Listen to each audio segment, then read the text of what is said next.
Hey, everybody. Welcome back to Deciding to Love. I'm your host, Nathan Holritz. Thank you so much for being here today, for making the time to listen in. And I hope that you get lots of value from this show. A few quick notes before I share today's conversation with Jim and Lara. First of all, if you've not already subscribed to the show, please do so on YouTube, Spotify, Apple Podcasts, or all three. And secondly, if you don't mind leaving a review for the show on either Spotify or Apple Podcasts, or both if you'd like, that would be great as well, assuming you're going to be nice about it. And then third, both Spotify and YouTube enable comments, of course. I would love to hear from you all. Please engage with the show and with the individual episodes. Share your thoughts about the episode, maybe your personal experiences as it relates to that particular episode, or even ideas, suggestions for content for future episodes. Please do engage with the show. And of course, if you'd like and you prefer, you can always go to the website and message me directly as well, decidingtolove.com, and send me a message from the site. Secondly, I'm going to continue to maintain an audio-only format, at least for the most part, with the interviews that I'm doing with couples. And I'm doing this very intentionally for the sake of creating an environment where couples feel like they can openly share about their relationship and maintain some level of anonymity. So at least for the most part, it's going to be a first name basis and audio only. And that's the reason why I'm doing that. I understand the significance of video content, particularly in this day and age, the enjoyable nature of it, the benefit of it, but at least for the time being and for the most part, these interviews with couples will be audio only. Now, I would love to hear from you.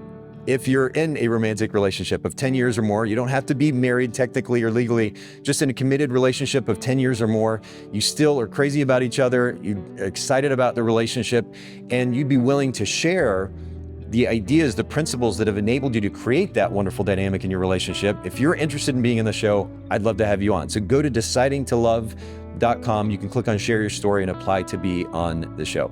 And then last quick note, I mentioned something about this at the beginning of the last episode. I'm not going to continue to say this in every episode for sure, but just an encouragement to you to keep an open mind. This show does not have a religious or political agenda. I'm going to, in the long term, have a wide variety of perspectives and worldviews on the show.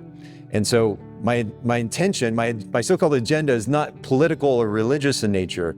It's actually to help you create really wonderful long-term romantic relationships. And selfishly, for me to learn about the same thing. So I'll leave it at that. Thank you again for listening in. And here's my conversation with Jim and Lara. All right. Ladies and gentlemen, boys and girls, welcome back to Deciding to Love. I'm your host, Nathan Holritz.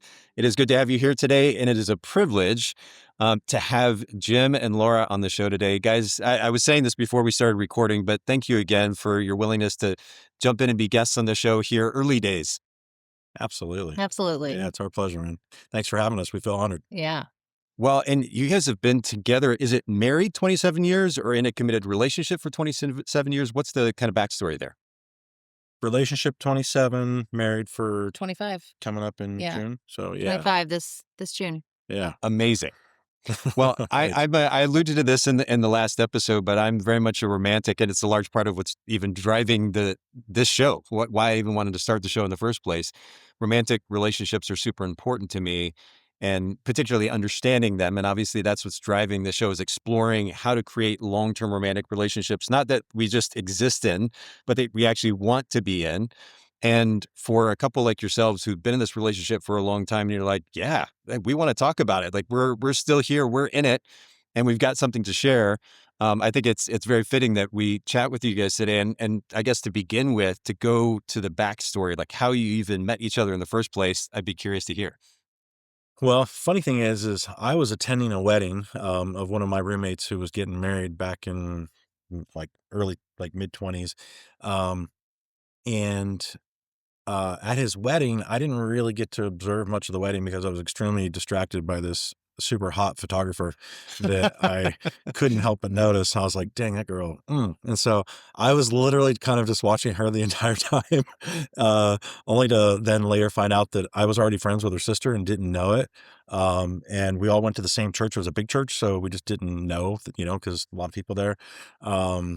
And then she ended up coming to a Bible study I was leading, and we kind of hit it off. And I kind of kept coming to that Bible study because he was leading it. And we were doing catering jobs on the side, just trying to make money, Yeah, so we were partnered young up 20s. And as team members. Basically, we would, serve food at these fancy events, and they'd put us together, and we made a good team. And I would flirt, and she'd flirt, and we'd laugh, and so yeah, we just kind of kept noticing each other and taking notice. And of course, as the Bible study leader, it was my responsibility to follow up with all the newcomers, and I just want to make sure she felt comfortable, and so I just kept following up with her over and over. This was back in the Juno email days. Yeah. Oh, I'd get nice. excited. I'd wake up and be like, "Oh, did she write?" No So texting, none of that stuff. Back in Yeah. the day. anyway. So I guess, did you at that point ask her out? Like, was there official, hey, will you go out with me? Or you got on a date with me? Like, what was the next step? Yeah, I mean, it didn't take long for us to kind of become semi-obsessed, I would say. I mean, it was like every moment that we could get, we'd, meet up after work at the gym. We'd go to Blimpies and get our vegetarian sub, which we thought was healthy. Blimpies, yeah. Yeah, yeah. Didn't realize that, meat and protein were as important as they are. So that's a whole nother topic that I know you'd love to talk about. Anyway, so Yeah, we just found every opportunity to kind of hang out with each other Yeah. and really enjoyed each other's company. We were going deeper. Our friendship circle really overlapped, so we hung out with groups a lot. We'd go out and hang out as much as possible, and we were young and single, and Yeah. had a lot of free time to do that. So we took advantage of it. Funny thing is, and I don't know if this might not apply to all your audience, but this is a true story. I don't remember how far we were into the relationship, but I mean, it was going like really fast. It was like, okay, this is the girl I'm going to marry. But I mean, it just went from like 0 to 60. And one day I was praying about the relationship and like, is this really, should we go all the way and, take it to marriage type thing? And I had this picture or vision, you want to call it, in my mind of me running down a football field, and I'm like running for like a 70-yard long bomb. And I'm like, throw the ball. And the quarterback's like, come back, short pass, short pass. And I immediately knew that it was like the Lord's way of saying to me, like, hey, you're running way far ahead of me here. You need to slow down a little bit. And so Interesting. I shared that with her. I was like, I feel like we just need to like pull back, like just, Okay. keep our first love, keep our focus, keep it in balance, And so then we started slowing things down a little bit, and even took a little kind of break, not like we weren't still into each other, but let's just not run as fast. And then not too long after that, I'd say maybe a month after, it was like, all right, we're pretty sure about this, and we continue to go forward, but with just a little more balance in life. That's all I'll say. Man, I feel you though. I'm very much an emotional individual, and Yes. when I'm in, I'm in. So I get that sense, or I understand that feeling. How far into the relationship were you when you had that dream? Probably not very Not far. I mean, I don't know. It was something like that. It wasn't very far, but I think emotionally I was ready. I mean, you hear these crazy stories of people, they're like, yeah, we got engaged in 2 weeks and married 3 months later, you're like, what? I think we could have been that without having some community in our life and accountability, people saying, hey, wisdom would say, give it some more time. So, I'm glad. Well, it's funny because we got married. I was 25, he was 26, and that felt old back then. Yeah. I was like, oh, we're like Yeah. older. When people were getting married at 19, I was like, Yeah. we've really waited, but we knew what we were looking for. And so then when we found it, obviously not perfection, but we're like, oh man, like this is it. Why waste time? We did end up dating before we got married. We were together for 1.5 years, so we didn't rush it too much, but definitely were Dated for a year, engaged for 6 months. So. Yeah. And I wasn't into like casually dating. I didn't want to waste time and energy and give my heart to a bunch of different people before I knew if this was the right one. So I knew that I was looking for exactly what I wanted. And when we found each other, it seemed appropriate to pursue each other and go from there.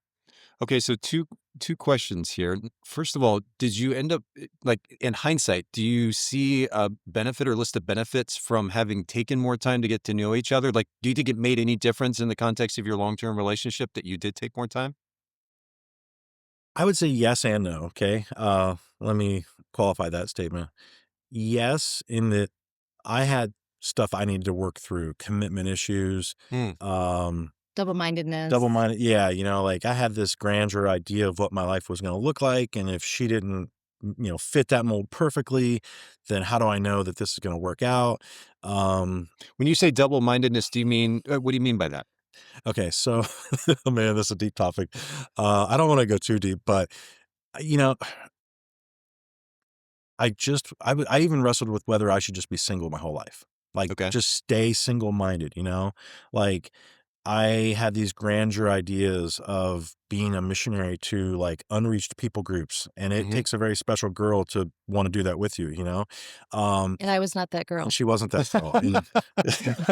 Hey, at least you were clear about it. Exactly. Like Very clear. She's like, I want a white picket fence. I want 4 kids. And I was like, how's it? You're going to hold me back in life. Do you wanna- That's what do I you- thought. Do you want to do that in Irian Jaya maybe, or Papua New Guinea, and so I had to really just wrestle with like, okay, is that what I'm ultimately called to, or was that just the ambitions of a young man, a very religious young man who maybe didn't quite understand what it meant to actually walk in love and faithfulness and commitment and covenant and things that are far greater than my ambitions to make a name and make my mark in God's kingdom, so to say. I think you know what I'm talking about when I mention that kind of stuff. But like it was I come from a grandeur. missionary family, for anybody listening who doesn't have that context. So yeah, absolutely, I understand what you're saying. Totally forgot about that. Yeah. Yeah. So it was, it's just this holy ambition, let's call it, but it wasn't really. It was identity. It was my own ambition. It was making that mark, and who will abandon it all for the sake of the call, like that kind of is like this like duty type deal. And learned later that, I think as I really dug deep into who I am and started searching more inward for like my own identity. And I honestly genuinely believe that my double-mindedness was rooted more around, I was looking for a woman to lead me, which is hard to say, than I was confident in my ability to lead her. And so I need to know that we're on the same page. We're on the same, versus just trusting that like she's going to follow and obey and walk in whatever's best for us, and God's going to lead us and we can trust. And ultimately it came down to, do I love you? And no matter what that costs, am I willing to make this commitment and this covenant together, And I concluded that it was. So I guess just for clarification's sake, double-mindedness meaning a lack of clarity? Or like, how would you, if you were to sum it up in a sentence, what does double-mindedness mean? Well, I think too, just a little side note, Jim was engaged before we were engaged, and he knew before he proposed to her that she wasn't probably the one for him. But he'd already told everybody that he was going to propose, and he felt like he was supposed to. And so he did. And then as soon as he put the ring on her finger, he's like, I just made the biggest mistake of my life. And so, everyone's congratulating them and he's about to vomit. And so like for him, he also knew what he was looking for, as far as, I'm never going to be in that position again unless I know that I want to spend the rest of my life with this person. Yeah. And so it wasn't that it was me that he was second guessing. I think it was more what he had envisioned his life looking like. And I was also very strong in every way.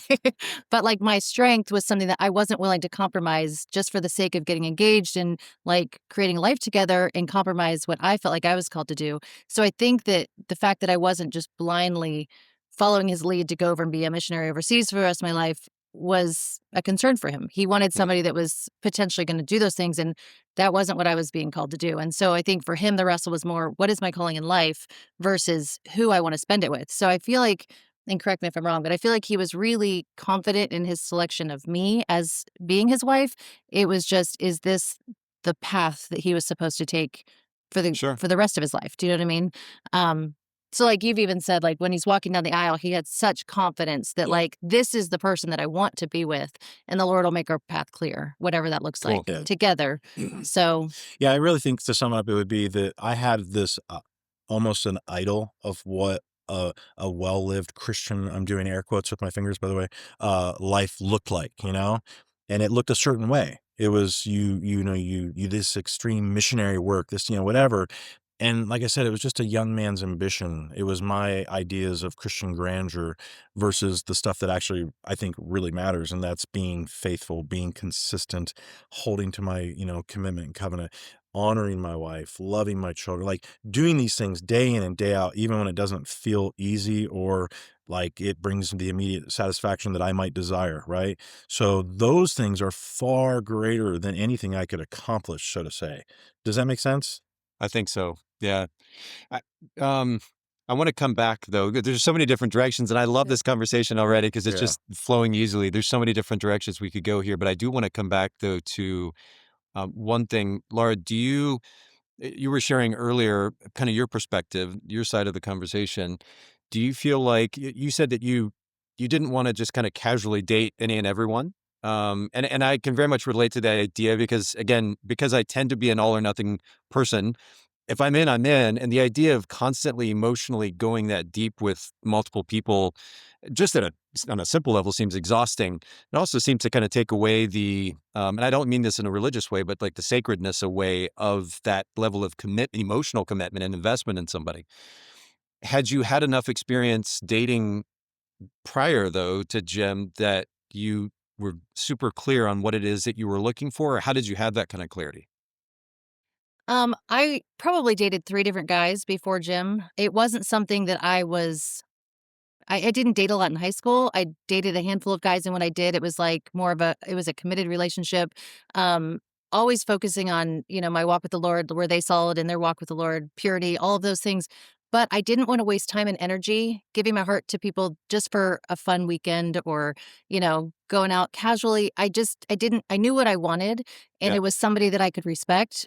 It was somebody that just was really strong in their faith and also knew where they were going. And so the whole idea of like just going out for entertainment's sake did not appeal to me at all. I'd I get rather that. stay home by myself, Yeah. or hang out with girlfriends and that's honestly, even with our parenting, we've encouraged our kids. We're like, we actually don't want you to date at all until you're 18. There's so many emotions that are just distraction. Hmm. And it's like, figure out who you are and where you want to go in life, and then find somebody that wants to partner with you and do that together and create a beautiful life together. For me, that was really, I knew what I wanted, and so I wasn't willing to settle for anything less, and I didn't want to waste time on guys that just didn't fit the bill. And in that season, not many of them did. So, yeah, I'd probably say I did have high standards, but I knew what I wanted and was just kind of, waiting until they came along. So, Clarity is everything. Yeah, that makes such a huge difference. Okay, this is not meant to be an intro to dating conversation, so I want to continue on. But yeah. I think this is relevant to the broader conversation about long-term relationships, because one of the things that tends to fall off, at least many times in the context of long-term romantic relationships, is attraction, or at least felt attraction at times, right? There can be, at least at the very least, like a sense of almost like a roller coaster of feelings. Sometimes the feelings are strong, other times they seem to fall off. So within that context, what was the thing that, or 2 or 3 things in particular that drew you to the other person? I'd love to hear from both of you on this. And do those things are they still at the top of the list now, this many years later? That's funny. Are they still? And the reason it's funny is because I'll explain. So one, I was physically attracted to Lara, and I still am.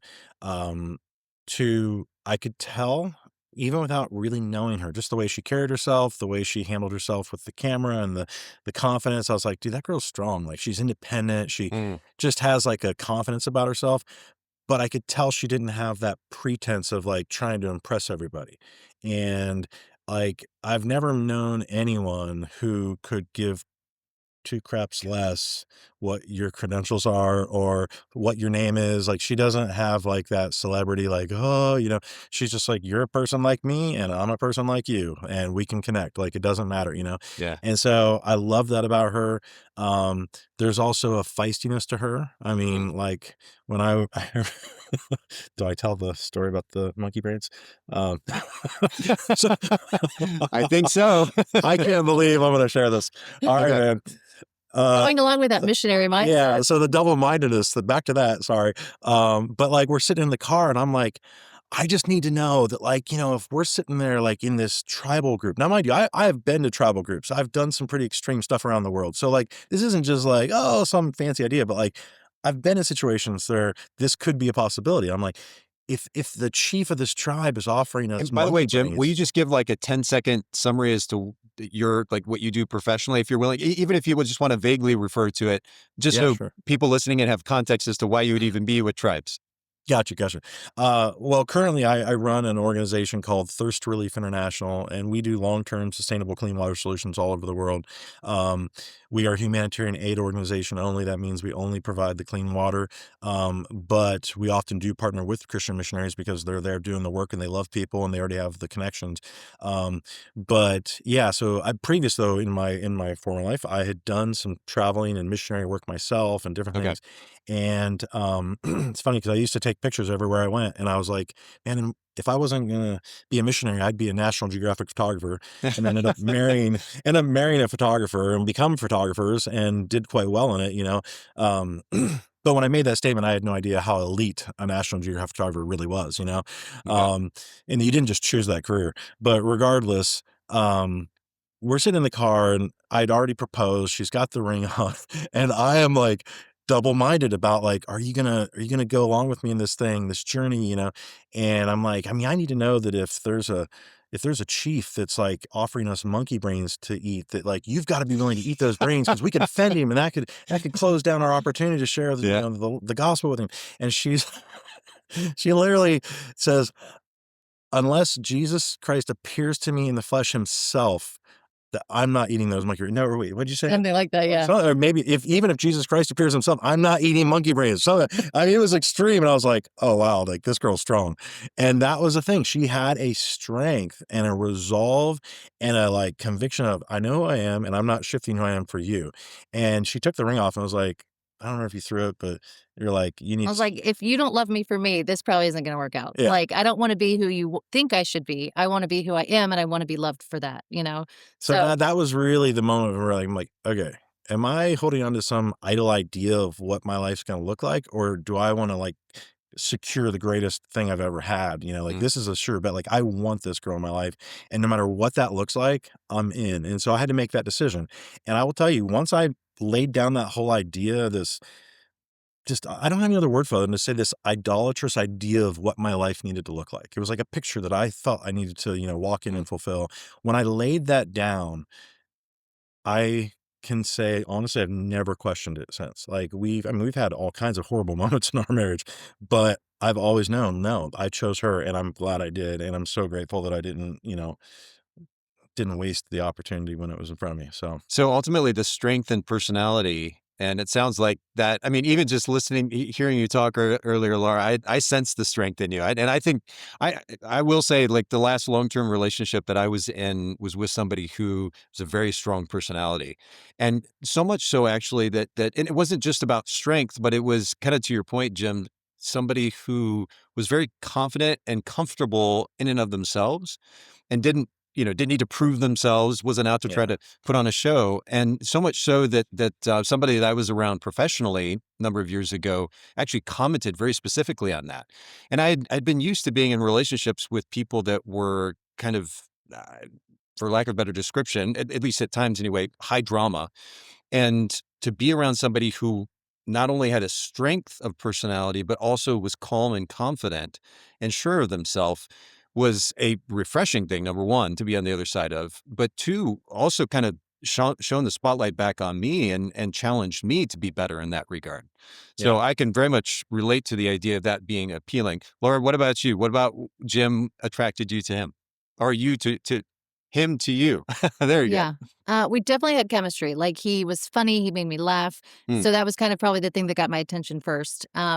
And we just enjoyed being with each other. We had a lot of similarities. We both tend to be more of an introvert. We don't need a ton of friends. We don't, we'd rather sit on the couch and watch a movie and have a date at the house than like a big night out and concerts. Not like we just didn't need all of that stuff. We enjoyed the simple things of life. I loved that. And then just his leadership ability, like seeing him lead other people and just his walk with the Lord, he was just very rooted. And so for me, and he loved his family. He was very committed to his family. Those were all things that I was like, these are things that would make a great, lifelong partner.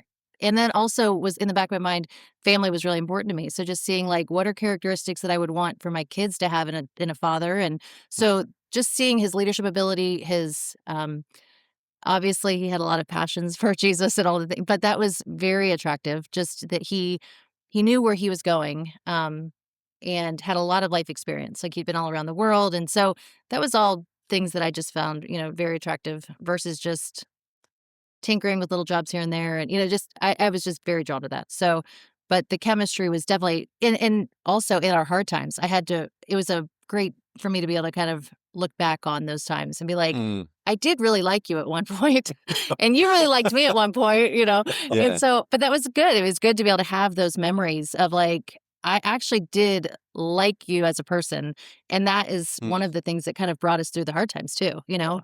There's something in there that I liked.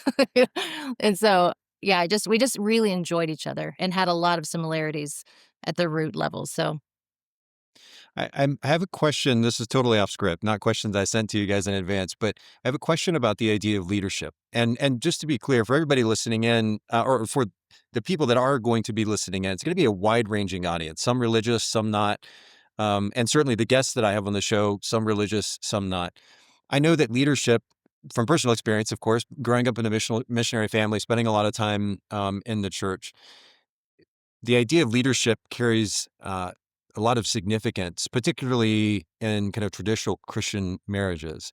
And I understand, I have perspective on that, again, having been in that world. But I'm curious, Laura, in the context for people particularly that aren't religious or aren't part of church, don't really understand that from a religious context. Can you speak to the idea or the significance of leadership in the context of marriage, why that's meaningful to you?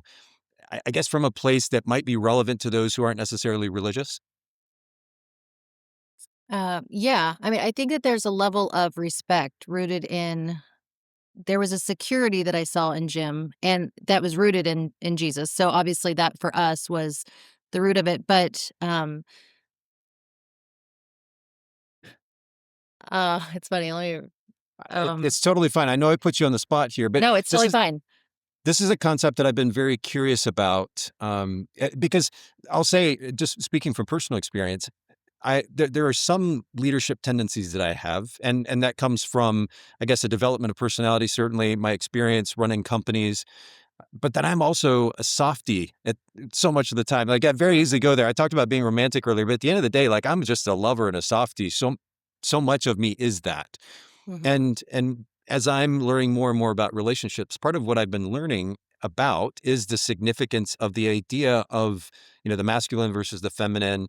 And I know that we're speaking in generalities here, and certainly in maybe more traditional terminology, at least for some. But the idea of leadership is an interesting concept to me, one that I'm curious to get, I guess, more perspectives on, particularly from women, as to one, whether that even matters that much to them. If so, why? Like, what is the driving factor or factors that create significance for them to be on the other side of a guy who is a strong personality, who is a leader within the context of the family unit? And so I was just Mhm. curious.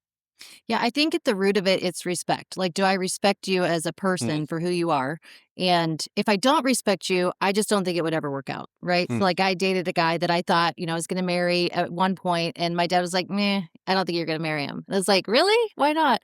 He's like, because you don't respect him. Well, my dad was picking up on things that I wasn't even aware of, but he could see it. Right. And so, obviously that ended. But I level of respect is huge because it breeds safety, and I think that when you're looking for companionship and in a relationship, I couldn't submit to Jim and his authority as far as my family goes, like, hey, he is the ultimate final decision on things, right? Like, when it comes to obviously we make decisions together and I have a very strong opinion about things, but ultimately he'll stand before God one day on the decisions we're making. And I need to come to a place, if I respect him enough, then I could submit under his leadership. I'm going to trust him to lead our children. Otherwise I would be undermining him raising our kids. And so now you've got two strong opinions in a home, and who do the kids listen to? And just those fundamental structural things. I feel like if I respect him, then even in my strength, I can submit under his leadership and trust that not only is he going to protect me and I'm safe, because that's fundamental in a relationship, mm-hmm, whether you're aware of it or not, right? You're going to mm-hmm, respond out of that mm-hmm. defense and protect yourself or um, partner together in that. But also, like with our kids, just knowing this is somebody that I would trust to lead our children and to create the legacy that we want to create together. But ultimately, like he's leading that direction. Does that make sense? Absolutely So does. Yeah. that level of respect, I think, was so crucial. You know, I don't want to get too far ahead, but I will say this: when we started climbing our way out of a season of life where our marriage was not very good, honestly, we had a very rough season.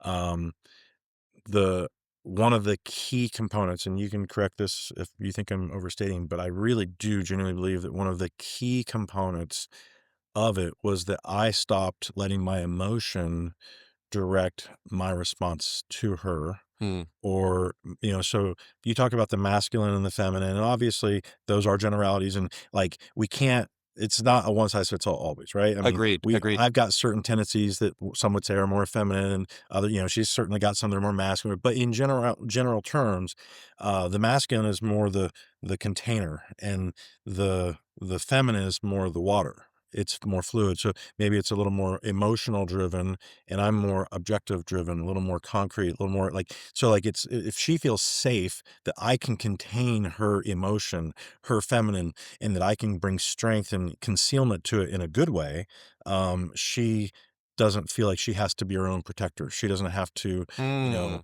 Hmm. like there's a safety there for her to go, you can contain, like you can handle what I'm bringing to you. And Yeah. so instead of coming, if let's say she said something to me that was like really disrespectful or just really like, whoa, wow, which she has, and I have to her as well. Um, Instead of me coming back with, oh yeah, well you're and we just start the whole crazy cycle, I would say something instead. And this is where I changed, and I started leading again. And it was, hey, I welcome your opinion. I do not welcome your disrespect. Hmm. Can we revisit this in a different way? Or did I do something that felt unloving to you? Because that came across very disrespectful to me. And if I own any, let me know. Like I want to take ownership for where I contributed to that. But I just started responding more self-controlled, walking in a place of confidence in myself, walking in the leadership I need to do, and letting her know, like, hey, I'm not going to fire back, and I'm also not going to reject you or put up walls. And like, I'm opening and welcoming the conversation. I want to explore whatever it is that's bothering you right now, but I want to do it in a way that is not like just insanity, Does that make sense? And does Yeah, that totally. align with what you're saying? It goes back to that respect piece. Like, that's respectable. She can look at me and be like, okay, at least I might be pissed at you right now, but at least I respect the way you're handling the situation. You know what I mean? Yeah. No, it's so good, and it's interesting that you bring this up because it's. Uh, I recently purchased a course, a relationship course, as I'm again continuing to try to learn in my own personal life about these topics. And this was one of the things that was touched on, and it was a good reminder ultimately. And it certainly wasn't the first time I've heard some version of this, but a good reminder of the significance of, and really it goes both ways. Certainly in the context of what we're talking about, leadership and the masculine versus the feminine, it goes both ways. I think that hopefully, at least over time, in the context of a relationship, both people have the emotional stability and maturity that enables a level of stability in response to an attack of some kind, right? Yeah. Because Yeah. it really does tend to kind of soften and quell the potential conflict. And it can be tough to learn to do. I'm a very emotional guy on multiple levels. And so it would be very easy for me in the context of somebody yelling at me or coming at me, attacking at me, especially if it's not objectively accurate attack, to snap back. But Yeah. if I'm strong enough and secure enough in myself to be able to just absorb that and to respond in some version of what you just described, Jim, which I think is a great response, then man, there's so much opportunity at that point for the conversation to go a much more productive route than, to your point as well, it devolving into just a mess of conflict Yeah. and chaos. It's funny you asked earlier, do those same qualities, are they still attractive to me? And as we were kind of prepping for this interview, um, I really said, I'm able to really identify like that is, I was so attracted to your strength. Mm, And I said, and it's funny because to this day, I actually love your strength mm, when it's expressed with maturity. mm. And when it's not expressed with maturity, it is a vicious thing to be around, And she's like, and she'll agree. I mean, it's true of all of us, right?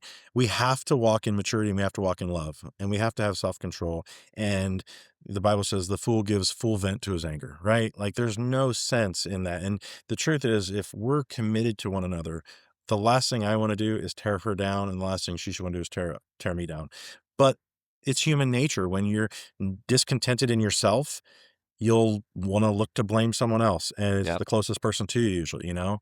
And so even yesterday there was a moment where she got pretty strong and crazy about something over the phone when I was on my way to the airport to pick up our son, and I was like, okay, I was like, I think you need to get a little perspective on this one, and just think this through. And but it was good because I just recognized in myself, I was like, the way that she responded to this thing, and she was very justified in her situation, and it wasn't even towards me at all. um in the past, I don't know what it was, but that would have made me just be like, "Oh." Like, oh, like I couldn't contain that versus like, hey, this is a little messy, but that's cool. I'm here for you, babe. I love you. I got you. That's it. Here's another perspective. And let me help You know? talk you off the ledge. Yeah. Like it's so that's where I think just like knowing that you have a safe place to be, whether it's Yes. pretty or not, like you're my person, you are committed no matter what. And it's in that commitment that you feel safe. And also, let's learn to walk in a mature fashion that has love and respect and Mhm. not just full vent to your anger. And I'm going to be your blasting pad because you're unwilling to take personal responsibility for yourself. So now I'm going to be the thing you criticize the most in life. And I'm the reason why you can't do all these things. And, I think that it's personal. Like, I think it's human nature to want to blame shift everybody around you versus looking Yeah. in the mirror. And when you start looking in the mirror, you're like, oh man, I really don't like what I see. Well, that's where you need to start. And when you can start there, now you can actually start having healthy relationships because everybody else isn't the reason that you're having a bad relationship. Usually it's you. And so when we realized that that was the tipping point, for turning in the right direction. Yeah. I can't, and this may be a bit simplistic, but again, I'm in very much in learning mode here. But as I understand, certainly I've been in multiple long-term relationships, including a marriage of some time. Um, I can't help but think that the two most important, or two, I'll say two of the most important things to creating just an absolutely incredible relationship. Number one is two individuals who are willing to take personal responsibility for their behavior and continued growth. And number two, I guess ultimately I use the word alliance. For anybody listening in, if you go to decidingtolove.com and click on the pillars link or just /pillars, go to that URL, you'll see what I've, at least at the outset here of the show, established as key ideas that I certainly want to explore further on the show. I think, at least in some contexts, these are ideas that in mainstream culture, in the context of romantic relationships, we're not discussing them enough or not quite in the right way. I think there's room for improvement. One of those is the idea of alliance, because so much of the time, and what I mean by alliance, just for clarity for everybody listening in, is ultimately the idea of playing on the same team. So if we've got two individuals who are consistently taking responsibility for their own behavior and continued growth, and at the same time, we have the sense that we're actually getting to play on the same team. I can trust, Laura, you used the word trust earlier. I trust that I'm safe in this space. I'm playing on the same team with my partner. And as a result, there's opportunity to have difficult conversations, challenging conversations, to be a bit more direct at times, knowing and actually on the flip side of that, Jim, as you were describing, being on the other side of sometimes a harsh comment or conversation, trusting that at the end of the day, we're on the same team. So yeah, right now this feels uncomfortable. I don't like how this comment was made or what was said or this thing or this accusation or whatever it is. But at the end of the day, we're on the same team. So while this right now, we have to work through it, we're going to come back around to a safe place again, a comfortable place again, a loving place again, because at the end of the day, we're on the same team. I think those two ideas, individual responsibility for not only behavior, but continued growth, but also the sense of alliance. We are on the same team, period. Yeah. That creates a space where I don't know what's impossible in the context of a romantic relationship. What do you think That's about that? I think that's so spot on, man. The way you just said, like, if you're both committed to your own individual growth, but you're both in alliance on that same team, it really is like, wow, that's an unstoppable combo. And it's interesting because so many times in our relationship over the years, we've tried to control one another Mm, we desire a different outcome, right? Like, hey, I don't like this in you. I want to see this change. So therefore I'm going to make suggestions. I'm going to buy you a membership for this, or I'm going to, whatever it might be, but I'm going to try to get the end result that I desire out of you. But it's ultimately presented in a way that feels like control. It probably is control most of the time. mm, And it's saying, hey, I'm kind of not really happy with you and I'm going to reject you until you change sometimes. But more than that is the idea that, um, if if what you said about when it's that agreement that we're on the same team, having that alignment. So like today we were talking about something. I don't know if you've ever heard the term pies. It's P is for physical, so your physical fitness and health. I is your intellectual development. E is emotional, and S is spiritual. So if we're each taking individual responsibility for those areas of our life, and we're on the same team, that's pretty powerful. But if there's an area that one of us is lacking in, or like, hey, I'd like to see this or whatever, I can present it in a way that feels like manipulation, control. I'm not happy with you. You need to do better. Or I can present it in a way of like, hey, because we're a team and here's our team goals and here's our long-term vision for life. If you were to really kind of maybe develop that area a little more, I think it would serve the whole goal or the whole team better, so to say. It just feels different than, It's an invitation versus a control, yeah, you know? like Interesting. we'll use the term, hey, can I make a request of you? So one, it's a Hmm. question, right? You're saying, can I? And if they say yes, then you know they're open to it. And a request is just a request. They don't have to say yes. And my love for you and my commitment to you isn't determined on whether you comply with my request, but it opens the door for the conversation. And if Yeah. it's brought with a spirit of love and for that team alliance, the good of the team and the good of the individual, then usually if it's understood, I mean, a reasonable person who's committed to growing is going to say, yeah, I hear that, I'll consider that. Or no, I'm not willing to change that part of my life. And are you okay with that? Well, yeah, I guess I am, because I'm committed to you no matter what. And so now obviously there's limitations to that. I mean, if someone has Sure. a life destroying addiction that's killing their family or wreaking destruction and everything around them, then obviously that's bigger than what I'm talking about, but does that make sense? Well, yeah, the thing that came to mind as you were just describing this, I'm kind of curious. This is maybe a funny take, but Laura, if Jim was to say to come to you and say, "Can I make a request of you?" Is there a little? I mean, in theory and on paper, that sounds great. Is there a little bit of you? And Jim, maybe I'm being too literal here. Maybe you don't actually use those words. But Laura, if you were to say that to you, is there a little bit of you that kind of like pricks, like the hair on your neck pricks up, just because you're like, "Oh, we're I getting mean, ready my to get eyes into something might roll a serious little here." bit, and I might take a deeper breath, and I might It almost say, sounds like something out of a okay, relationship book or something. You're Yeah. like, wait, yes. what is this turning into? So Some to me, it goes along with the whole what you don't change, you choose. And so we really started unpacking, what are we tolerating? Like, what am I tolerating in life that just isn't a constant annoyance? If I'm constantly bickering about the kids' clutter, if I'm constantly bickering about how Jim does something, he's constantly annoyed that I'm filling the empty side of the sink and it should be empty if you need it. They're just little things, right? It's like when you're living with somebody, when you have a life together, and your tendency is to kind of stay stuck on the negative, right? Yeah. Because it's harder to stay focused on the positive. It's the whole like neuroscience, creating neural pathways, and it's almost like a magnetic pull, right? You're just going to constantly go back to the same draw, and your same draw is typically to look at the negative, the frustrations, what you do that bothers me, and then you have confirmation bias, and you're constantly finding things every day, all day to confirm how annoying this person is to live with, right? And so Yeah. you have to. So all that to say, with If I came to you and said, hey, I have a request.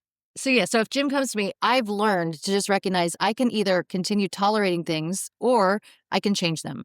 And so with the kids, I say, hey, I need you to do this, or this is your consequence. I no longer just want to keep barking at them and complaining about it. Here's the consequence, and I have to follow through on that for the consequence. And then you see a change in action, right? Same thing in marriage. You can control each other or try to control each other. And we had that for years. I mean, we would try and control each other's behavior. And I felt like if he was a better version of him, our marriage would be better. Our life would be better. Life would be more happy. It'd be more peaceful. You just need to be better, and then everything will be better, right? I didn't take personal responsibility for what I was Yeah. contributing at all. And Yeah. so for me, I just started realizing, what am I tolerating in life? Because what I'm tolerating, I'm literally repeating in my mind over and over and over how annoying it is, right? And if I'm constantly picking out the things that Jim does that's annoying to me, and I'm just confirmed that he's just an annoying person, like that's where I stay stuck. Versus, hey, you genuinely do some things. Now, obviously for different seasons, it's going to be bigger things or smaller things, but like a rule of thumb, like I tend to be more cluttery, and I love things to perfection, and then I let them go to total crap, right? And then I do it to perfection.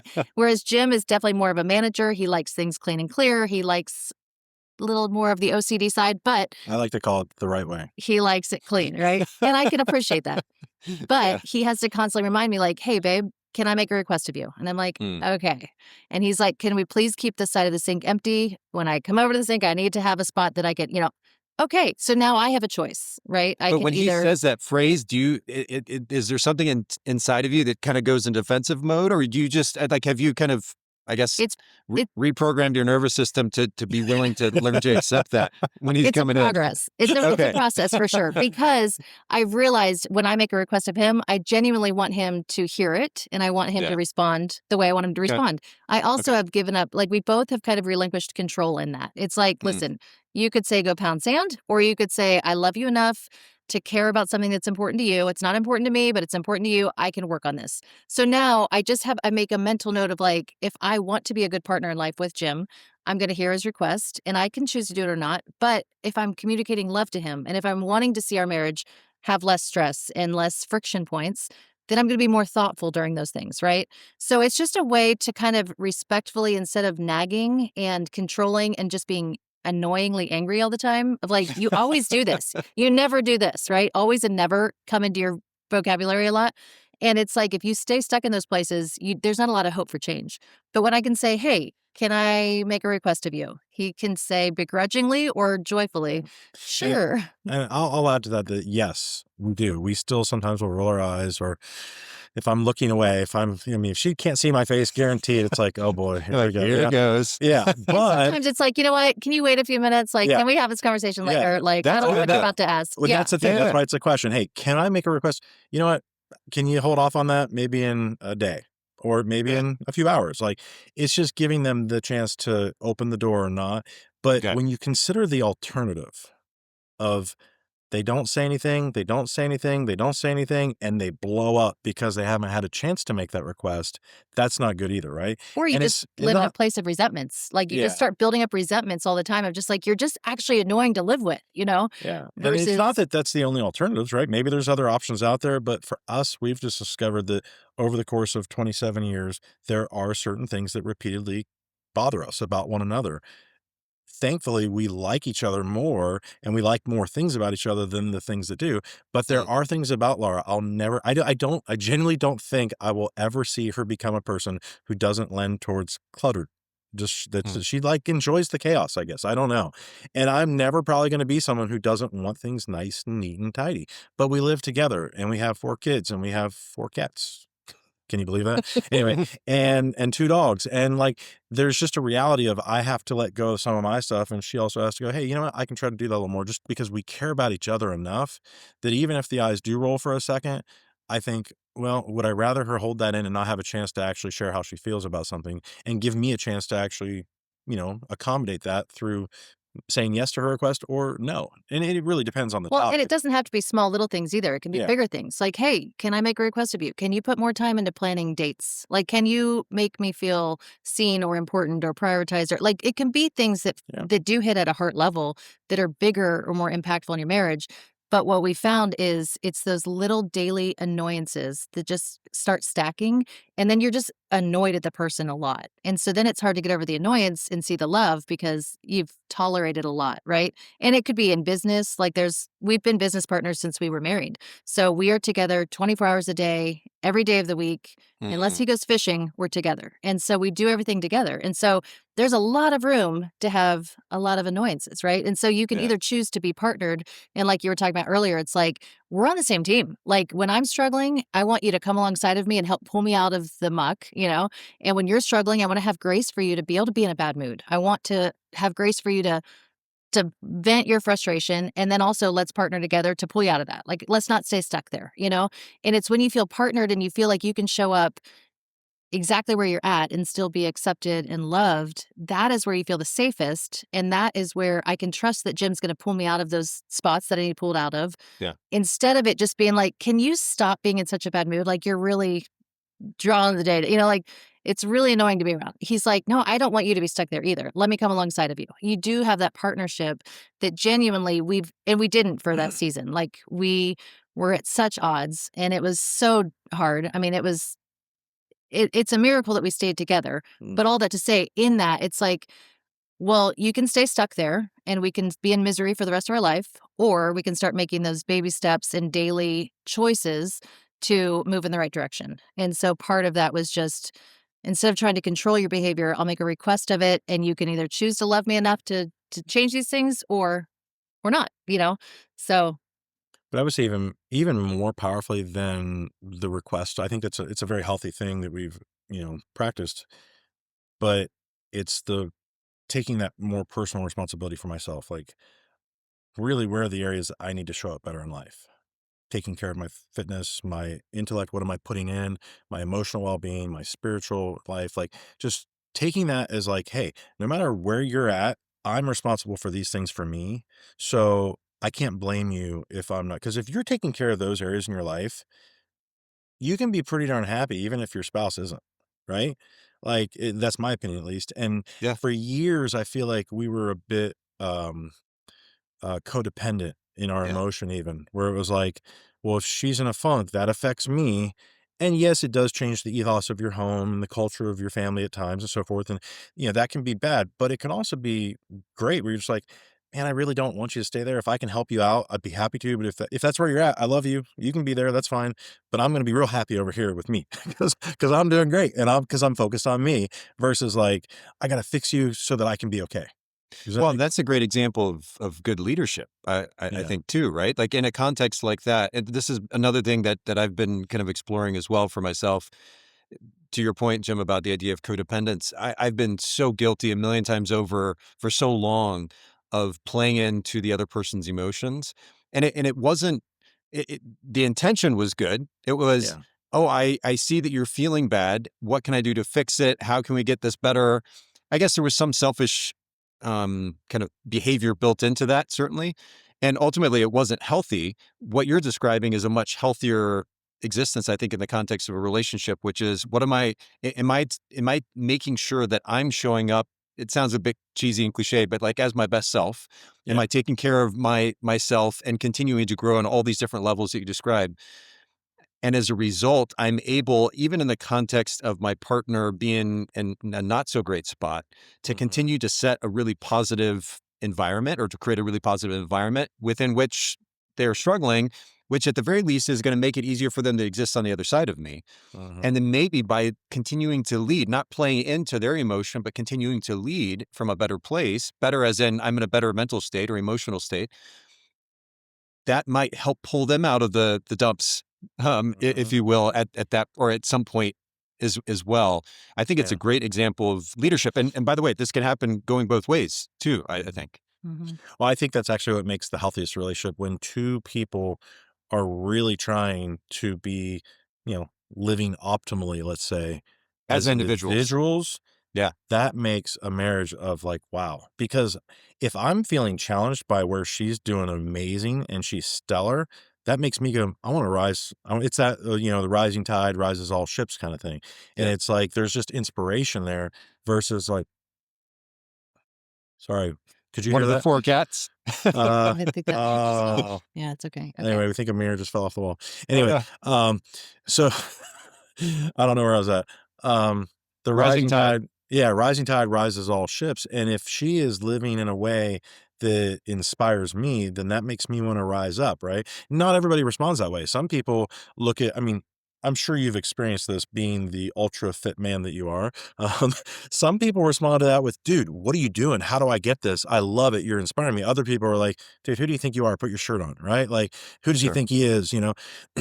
All it takes is your focus to go, okay, I want to be the person who's inspired by people's greatness, not someone who feels put down by it. And so you Mm. can't control a spouse's response. But I think with someone that you've already experienced natural chemistry with, you're already attracted to, you're on that same team, when you're both pursuing excellence in every area of life, it's going to cause the marriage to be better. And back to, honestly, the physical side, right? The physical fitness. If one spouse says, I'm going to eat right, exercise, take care of myself, usually the other one goes, that's kind of inspiring. I think I want to do that a little bit more too. They might not take it quite as serious, but it's going to be good for everyone. And so, yeah, I think the individual personal responsibility for self is probably the biggest factor. Well, and I think too, accepting each other because there's different seasons, right? Like when we were birthing babies and like I was exhausted and like there needs to be grace for that. It's like we're in a season right now where, you know what, you're gonna be off more than you want to be, right? So one of the things that Jim was starting to do too is he's like, "Do you need me just to listen to you right now, or do you want me to help with a solution?" Oh, Because love that. before, when I was struggling, I just needed to like I just want to vomit right now all my frustration, and I don't need you to input anything. I don't need you to bring correction for me. I don't need you to fix the problem. I just need to process. And so when he's like, do you just need a listening ear? And I'm like, yes, I can just get it all out. And then I can think rationally and I can, and then he's at a position where he's like, do you want some input? I can say yes or no. Like, actually, no, Yeah. don't try and fix the problem.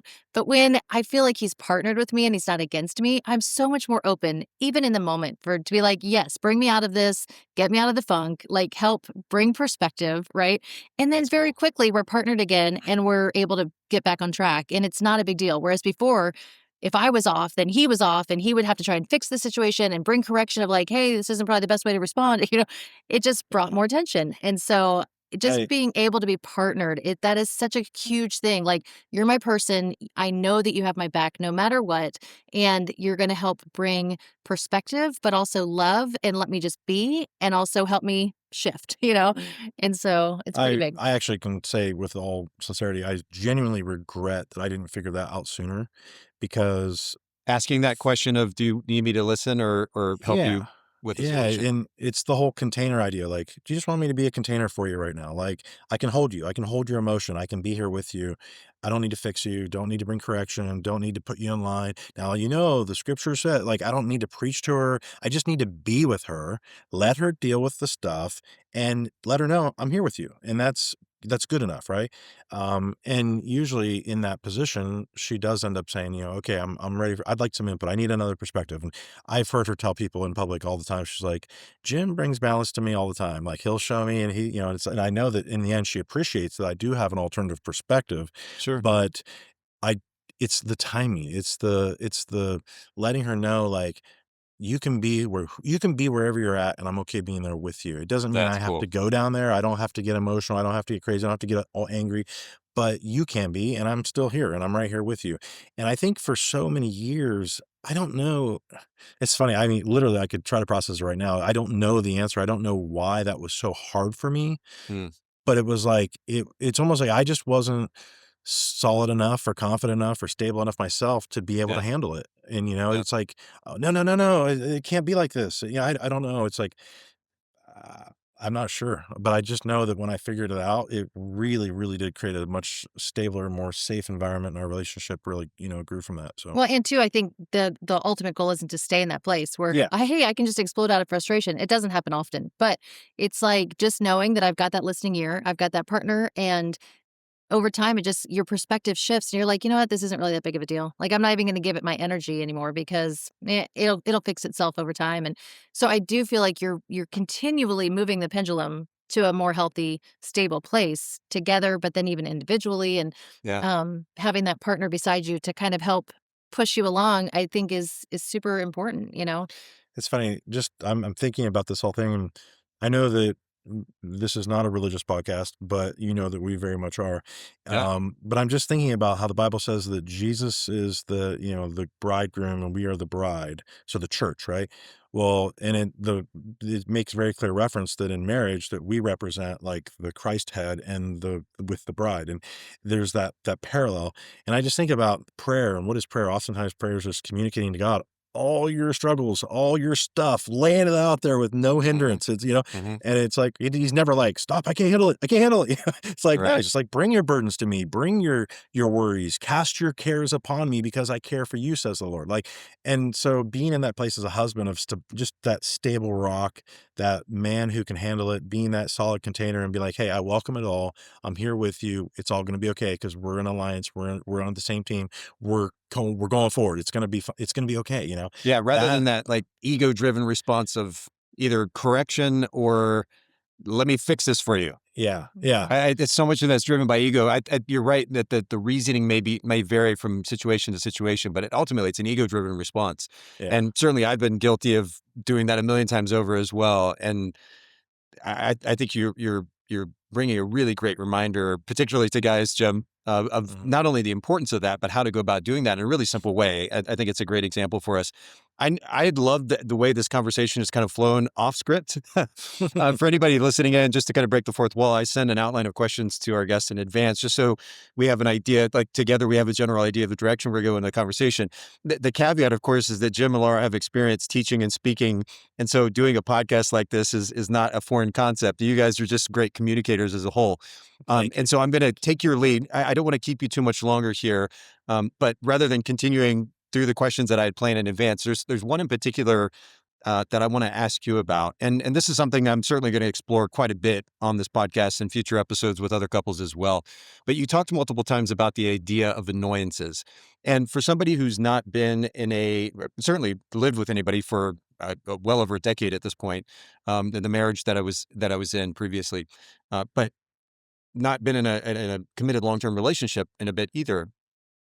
When I hear other couples talk about so easily, or just observe, easily getting annoyed at each other. First of all, I understand from personal experience, it's an easy human tendency, right? But the flip side of that, I guess, being on the outside and frankly, so desperately at this point in my life, wanting to be in a stable, committed, long-term romantic relationship with somebody I'm crazy about and actively working at that relationship with.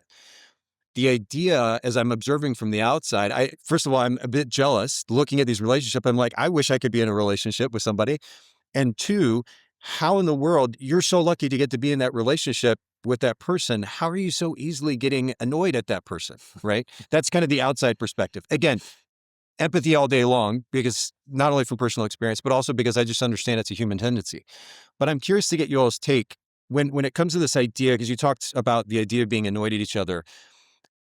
Is there a certain point at which, there's a certain point of, well, I guess I'm just repeating myself at this point, the natural tendency to be annoyed, but within that response, and at the very least in hindsight, after you go through a particular situation where you're annoyed with each other and you had to talk through that situation, is there any part of you that says, okay, is this thing that I'm annoyed at, like, I guess for lack of a better description, objectively problematic? Like, does it mean that this person is less of a person because they're behaving in this way? Or actually, more importantly, is it somehow actually negatively impacting our relationship or our family dynamic? And if so, how are we going to address it? If not, how can I adjust my perspective so that I'm not constantly annoyed at this particular situation? Because I guess in part, what I was trying to describe earlier is that in the context of things, big picture, I'm so lucky, theoretically, I'm so lucky to get to be on the other side of this person. The idea that I'm so constant or consistently or often annoyed at them for some stupid thing that doesn't really matter in the big picture. Again, from the outside looking at, and I'm not talking about you guys specifically, just generally speaking, as I'm observing couples, it just seems so sad. Like, how lucky are you to get to be in this relationship with this person who, yeah, imperfect as a relationship may be, you get to be in this relationship with them. You get to share in life with them. You get to build a life together and actively work at developing that relationship. Maybe you share kids together. I know you guys have kids. And yet these people are getting stuck on this thing or that thing that in the big picture just doesn't matter, or maybe could be corrected. And that person could be better for it if they corrected that behavior that is annoying or potentially actually problematic. Mm-hmm. I'm I guess more ranting than I'm asking a good question here. So let me come to at least a slightly better question, which is, do you think that at the very least in those situations, there's opportunity for us? We talked about individual responsibility and ownership in addition to working together and building a better relationship. Do you think that there's opportunity to address said annoyance? If my partner is annoyed at me at this particular behavior, do I take the time, do I get defensive, or do I take the time to look at that particular behavior they're annoyed at and say, hey, you know what? Maybe there's opportunity for me to make adjustments for this, because I could be better as an individual. I could certainly potentially make the relationship better if I adjust this behavior. That's the one side of the conversation. Or on the other side of it, if I'm constantly annoyed at this person, is there maybe opportunity to adjust my perspective so I'm not so consistently annoyed at them? Like, maybe this pattern behavior, me constantly being annoyed at this thing that doesn't actually matter in the big picture, is the thing that needs to be fixed, not their so-called annoying behavior. That was a rant and a very broad question, but maybe y'all can just kind of comment in general and respond to both your thoughts on the Yeah. topic. My thought is it's yes to both, right? It's like Okay. sometimes because it's really context, right? If you're just a constantly annoyed person at people that you get close to, then it's probably an internal thing of like, why do I do that? What's going on? Yeah. Am I just overly critical? Is my confirmation bias always just because you're looking for these things because, oh, there they go doing it again or whatever. And certain behaviors are, I mean, they can be annoying. I mean, if somebody's doing something, you're like, hey, that's really annoying. And you just know, like, hey, I can help you be a better person by not doing that same, like, whatever you do. I mean, that was like so goofy. But like, if there's something that it's like, hey, we can work on that, you have a deviated septum. and- Let's figure this out, right? So, but like, but here's a great example of like, if Laura was just like, you know what, I'm just going to love him the way he is. I will tell you this, this is true. Okay. Like the absolute favorite thing in my life is kissing her when she and I are both there together. And there's a difference when I'm kissing her versus when we're kissing each other. Yeah. And, but here's the reality. For a good earlier chunk of our marriage, I was kissing her in a way that she didn't enjoy. And one night she's like, hey, can I teach you how to kiss differently? I was like, yeah. Oh, Like, shoot. I know. And I was like, oh, that kind of hurts. But she taught me how to kiss and she taught me a better way to kiss. And I was I love like, it. holy smokes, this is I love it. amazing. I enjoy this more. You enjoy it more. And it made it better. If she just tried to Can I bury ask that, how far into the relationship that was, or in the it marriage? Or was several years at least. It was a bit.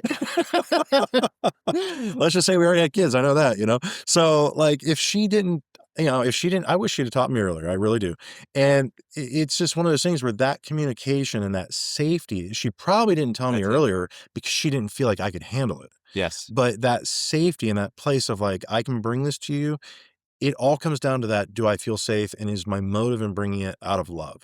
If it's, I'm trying to bring this to you because you're annoying the crap out of me at all times and I'm really just not really loving you, then it comes across that way too, Well, and maybe too part of it, and not diving deep into this, but was self-seeking. I was like, this feels like it's more out of you getting something versus us connecting in a way that's Interesting. mutual. And so if I was maybe tapping into that, I'm like, hey, this just feels, and then you start getting resentful. You're like, I'm just kind of here to meet your needs. And so that's where it's like, I want to feel like this is something that we are connecting on and it's taking our relationship more intimate versus just you seeking, getting what you need. And so I think that communication was like, oh, how do you even bring that, But again, we've been through it. And so I think one of the things too for me is just that whole victim mindset. I think it's really easy, just a human standpoint, because, you've done a ton of work, we've done a ton of work, but for years and years and years, we hadn't done those deep dives on being the best version of ourselves and personal responsibility. Personal responsibility was kind of like a foreign concept back then, Sure. And I just lived in a place of truly being a victim to Jim, because if Jim was better, our marriage would be better. If Jim was a better husband, then I would be, taken care of differently. And like, everything about my struggles became a victim to what Jim was doing. And if he would just change and be better, and I think so many people end up getting divorced because you're just not the person I need you to be the best version of myself. And so instead of looking in the mirror and changing who I am, and he does the same thing for him, he's a means to my end. So like, I'm a healthier person depending on who I'm with versus I'm a healthier person because I'm focusing on me, right? And it's really easy to not take personal responsibility and blame shift the resentments, the struggles, the exhaustion, the frustration with the kids, to blame shift that on Jim, and he does the same thing to me. Now we just get into this tug of war of resentment. And if I can convince you all of the ways that you need to change, then our marriage will be healthy. That's where we were stuck for years. And he would tell me all the ways he wanted me to change. I would tell him all the ways I wanted him to change. And until he changes, we can't have a healthy marriage, right? That's where we were stuck. Same thing for him. If you can't change in these areas, then we're stuck.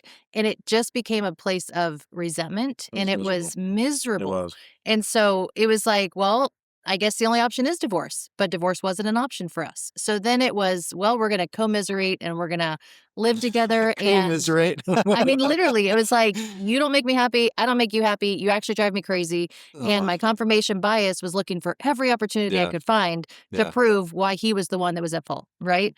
And then you start bringing in the kids. Let's take it to a whole nother level. You start bringing in your kids and you have triangulation with like, you want your kids to side with you. And then you start pointing out the things that dad's doing that is annoying and super unhealthy. Right. Yeah. And so, but I think so many people live in that place and the only outcome people think is divorce because you clearly are not the person I was supposed to spend my life with because you're not meeting my needs. You don't care about me. You're selfish. You know, you name it. You're a Well, workaholic. You don't even work that it out. phrase, Like, Laura, that you used, make me, you don't make me happy. That mindset in and of itself is selfish, right? totally. And not to mention codependent nature. Like if I'm not doing the work as an individual to be happy, satisfied, secure on my own and bringing that version to the context of the relationship, and I'm expecting this other person to fill in, no question whatsoever, of course, that in the context of a relationship, we can play off each other's strengths in a beautiful way. But if Right. I'm expecting this other person to make me happy, and that's my intention in the relationship, it's almost a failure to begin with, right? Yeah. Agreed. Absolutely. And I think so many people, and we were included in that, like you stay in a place where you just feel stuck and you don't feel like there's any options available to you. So one of the phrases we started saying, you know, and again, these are just tools that we learned over the journey, but what else is possible? Because if your brain is constantly telling yourself, because your brain's going to believe whatever you tell it. So if I'm constantly reminding myself of all the ways that Jim's annoying me, then I'm only going to look for the ways that Jim's annoying me. Anytime he does something really great or he does something well or he's doing great with the kids or, you know, pays the taxes on time, like I'm not looking for anything that's going to confirm that he's doing a good job at anything because Jim is annoying. And so that's where I'm just going to stay stuck and he's going to do the same thing for me. So then I feel like people get stuck in these patterns and all you see is the way that they frustrate you. And now you're confirming the truth that you are not the person for me. And if I was with somebody different, they would bring out the better side of me. They would complete me, that whole concept, right? It's so ridiculous when you kind of step back and actually look at it. But I think people get stuck in that and they go through marriage, maybe multiple marriages, relationship after relationship, because you're not making me who I need to be. Where I shouldn't have ever made myself a victim to Jim. He should have never made himself a victim to me. And so it's when people get stuck in that victim mindset that I think they start blame shifting. And it could be your boss, it could be your kids, you could be a victim to a lot of different things. When you stop letting yourself be a victim and you start taking radical personal responsibility and you get to say, well, what do I want? It goes back to that whole, what are you tolerating? What you're tolerating, what you aren't changing, you're choosing. Like if I'm tolerating all of these different things and blame shifting everybody else around me, nothing will ever change, you know? And so it's just really powerful. You take the power back when you say, I get to decide who I want to be. I'm going to get up and go to the gym. I'm going to get time in the Word. I'm going to have friendships that are life-giving, not life-sucking. I'm going to choose to be a better mom. I'm going to, you start showing up in a different way that you have self-respect. And then your partner starts either seeing that and echoing that, or they're leading the way in that. But as soon as you start having that radical personal responsibility, you don't need the other person to do it either. You can do it by yourself. So there's a lot of times people are like, yeah, well, my husband's not willing to do it. Okay, you do it. You do the work.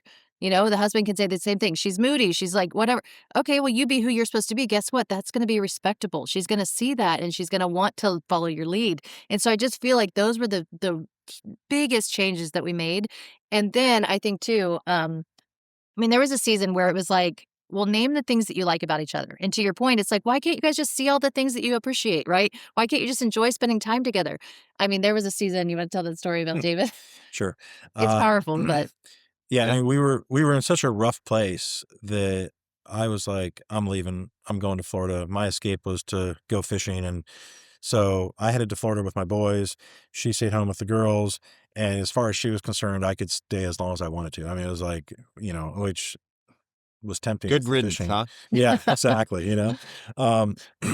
But we continued to fire back and forth via text because that's always healthy, Yeah. Yeah. And and in the midst of this, I'm dialoguing with a good friend of mine who used to be a pastor of mine actually, and he said, "Hey, I want to challenge you to something." I was like, "All right." He said, "I want you to make a list of 10 things that you love about Lara." I was like, 10 things? I was like, I can't even think of one. Like I was so full of bitterness, resentment, judgment, the whole thing, and he was like, come on. He's like, you can do better than that. He's like, just come up with just one even. And so I started to come up with the list, and I was like, all right, she's really pretty. Like, that didn't change. All right, she's pretty, and then, well, she's a really hard worker. Okay. And I ended up coming up with a list of 20 things that I actually loved about her and respected about her. And but it took major effort, you know, it took a little bit of time. But once I actually like shifted to, okay, I'm going to find something, That's it became much easier, right? Because again, you'll find what you look for. That's so right. You're looking. Yeah. Yeah. If you look to I be didn't annoyed, interrupt you. Sorry. Keep going. No, you're fine. But if you look for annoyance, you'll find it. If That's you it. look for what's positive, you'll find that too. And either way, you'll be right. You always are going to be right. If you're looking to be right because you know there's positive there, you'll be found right. If you're looking for bad, you'll find that too, because you're right. It's going to be there. Which one do you want to feed, right? Which one do you want to focus on?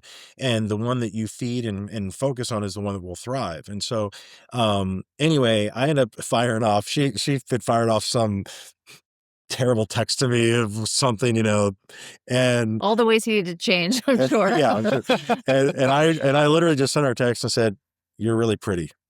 That was it. Oh, wow. And then I kind of was like, at that initially, Lara? Oh yeah. I was like, give me a break. Like, I kind of knew what he was doing, and I was like, well, okay, like, let's, and then he would send, like, the next day, like 2 or 3 things, and it just kind of kept growing, and it helped soften me. I was literally like, that's kind of cool that he sees that I'm a hard worker. That's cool that he thinks I'm pretty. That's cool. Like, it softened my heart. And so it definitely pushed us in the right direction. Now, we needed tools. We didn't know how to just, hey, let's just focus on the positive, but it was one of the first steps. I will say we read a book, at least part of it, called Hold Me Tight. And the reason I say part of it is because we weren't ready for the second half of it. But it was really pivotal for us to come to that point of being like, okay, here's what we know.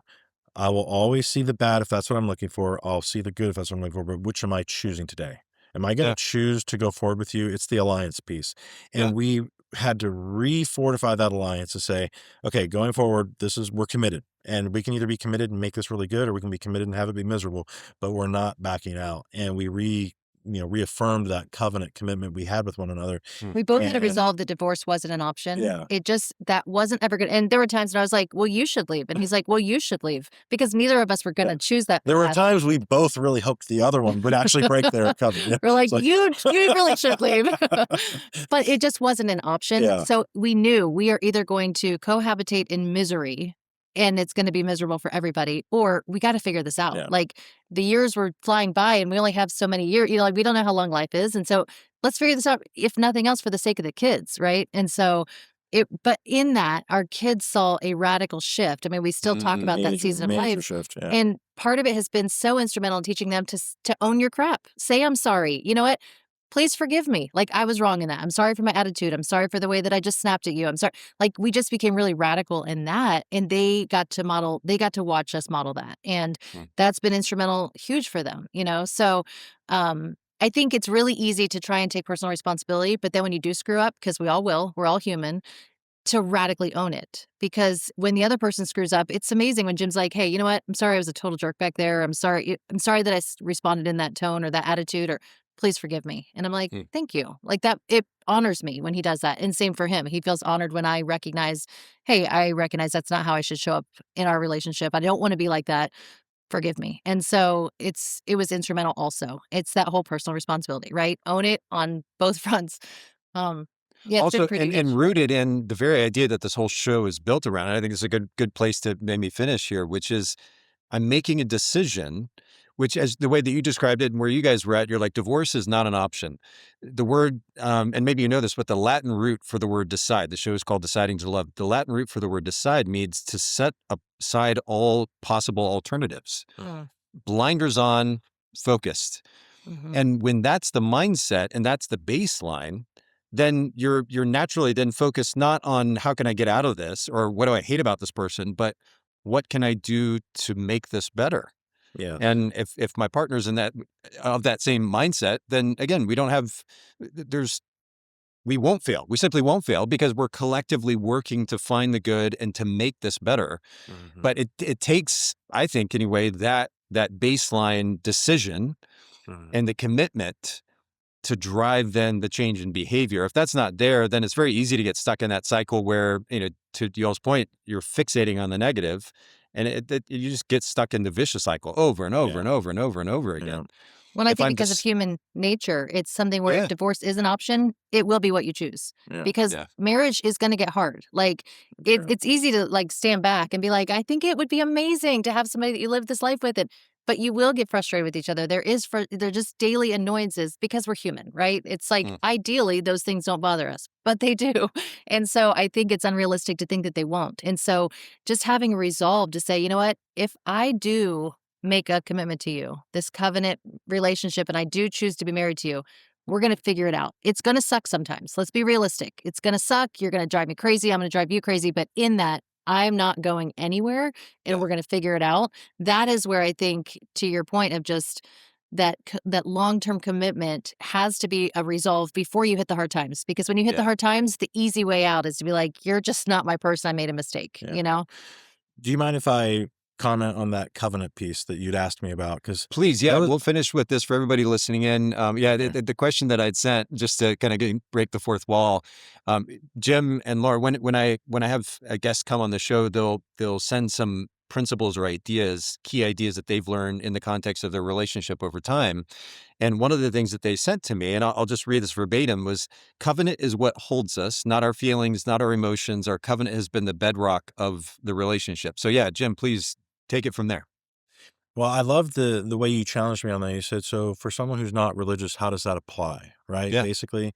And I was like, that's really good. Cause I think through my lens and, it challenged me just to think a little bit. And I was, sharing earlier with my son about how we were going to be doing this, podcast Cool. and discussing that with him, cause he and I are very familiar. And I recently wrote that book that it actually goes into in depth about the concept of covenant. And so, Mm. um, the, the challenge for me is realizing is that, okay, so I do view it through the religious lens, but it's fascinating to me is that the concept of covenant was not a religious concept to begin with. Like it was actually a cultural covenant. So like Okay. archaeologists, historians have discovered that ancient Mesopotamia actually practiced this thing called cutting of covenant, and it was a blood covenant. It was a till death do us part moment in real Mm. life. Like, so in other words, it later becomes known as the suzerain vassal treaty, which means like the suzerain or the king is going to make terms with the vassal or the peasant, and he'll say, look, I will protect you, my army is your army, but all you need to do is stay committed to my kingdom and help provide food into the kingdom because they had the fields and the farms. And it was a treaty, and that suzerain vassal treaty had a blood oath to it. If I break my covenant to you, then may death come upon me. And if you break yours, may death come upon me. And they would actually cut covenant by taking an animal and cutting it in half, and then they would walk between the pieces of this bloody carcass. And in doing so, they were invoking a curse upon themselves, saying, may what just happened to this animal happen to me if I break my covenant to you. Oh, wow. Yes, it's really profound. So that's And where the till death do us part comes in a wedding covenant. yes. Whoa. Yeah. And in Genesis 15, that's where God cuts covenant with Abram, and it's fascinating. But you're like, it's very obscure. You're like, what is this? Well, that's the cool thing they've discovered, and it's very well recorded. And so, all that to say that till death do us part has just become empty words, and Yeah. the idea of covenant doesn't mean much. But what you're saying, the definition of decide, it's very similar, right? It's the burning the ships when you get to the shore.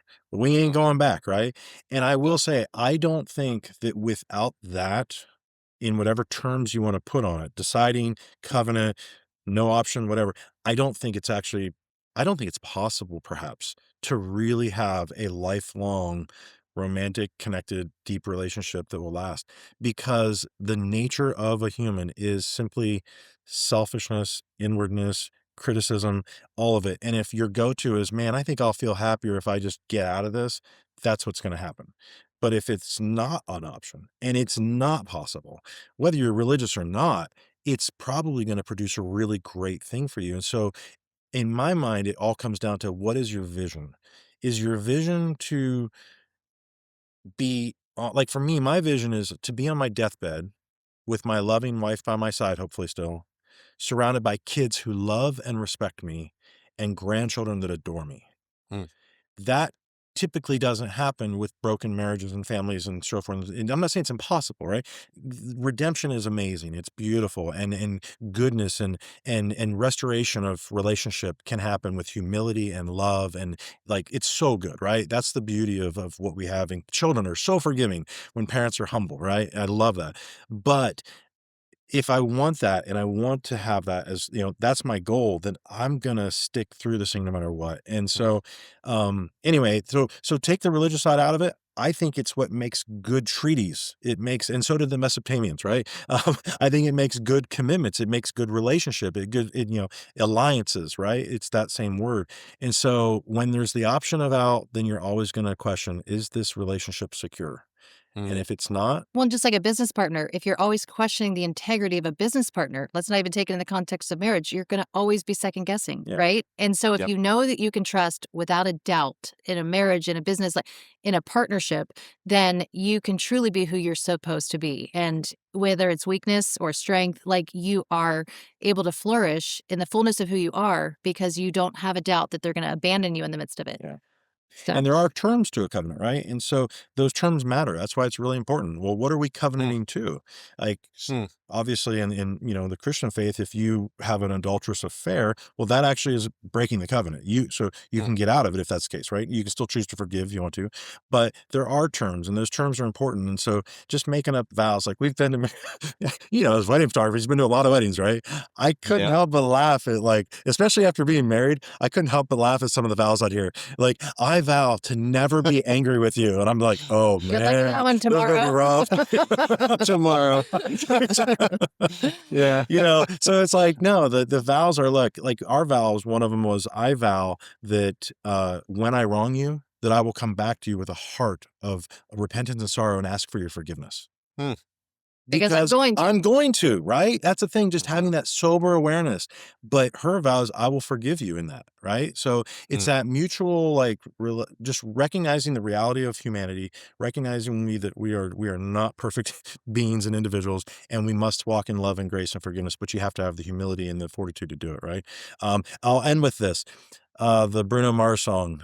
He says this, because it's a beautiful night. We're looking for something dumb to do. Hey, baby, I think I want to marry you.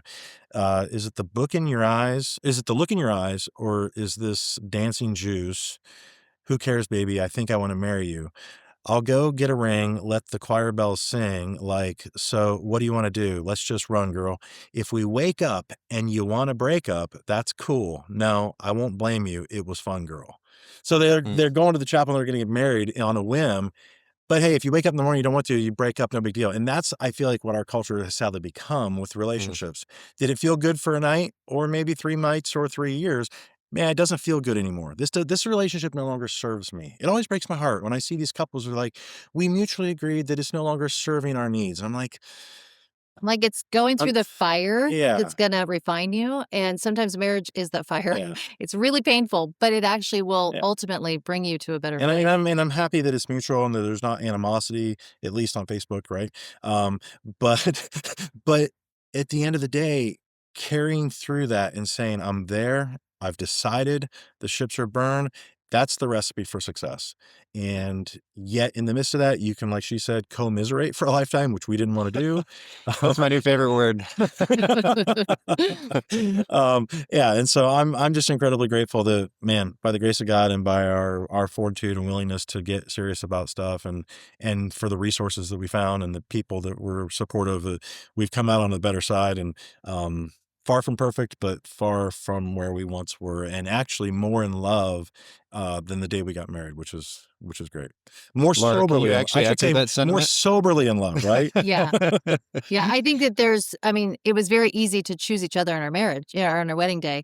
Sure. Now it's that sober, like through the thick and the thin, the good and the bad. Like we've been through all of it and ultimately are still more Sober as partners in than we ever beyond have the been. euphoria of your wedding day. Yeah, You're not going to make Yeah. my life perfect. I'm Yeah. aware of your flaws and my own, right? Like, Yeah. I still choose you. And in that, you're still choosing, Yeah. Yeah. and that's huge because it's amazing to feel chosen, but also still to be able to choose. And so, So yeah. true.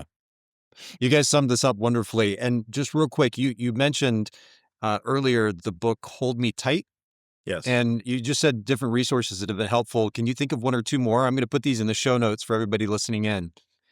The book Love and Respect is huge. I Okay. think it's really practical, especially to do partnered together. You can obviously do it on your own if your spouse isn't willing to walk through it with you. But it is just, it's personal responsibility, but also trying to understand the other person. Because I think that's huge too. I want to understand where you're coming from because I think you're crazy, but just having an openness to how do I need to show up differently. Yeah. There's also, I think you're familiar with Jordan Peterson, right? Yeah. Just on the level of personal responsibility, I think for humans. And he actually has some pretty amazing stuff on a marriage, which it was very beneficial for me as well. Is He that has in a whole- particular book or just he general has a content? whole series. It's a audio series of sorts, that he did that was really good. On marriage? Yeah. Yeah. Okay. I'll write that down. I'll look for that. We'll link to that in the show notes as well. Yeah, I know. I mean, I haven't heard him talk a lot about his marriage or his wife, but when I have, my memory of it is that not only was it like beautiful, but deep. Like Yeah, the love yeah. that he has for his wife is deep. And Yeah. so I'm sure there's something to be learned there. So yeah, I'll figure out how we can link to that as well. Nice. Very cool. Awesome. Thank you guys so much. Yeah. You shared, and I love that we actually went off script and just kind of let the conversation Yeah. flow, because ultimately you had so much wonderful information and perspective to share.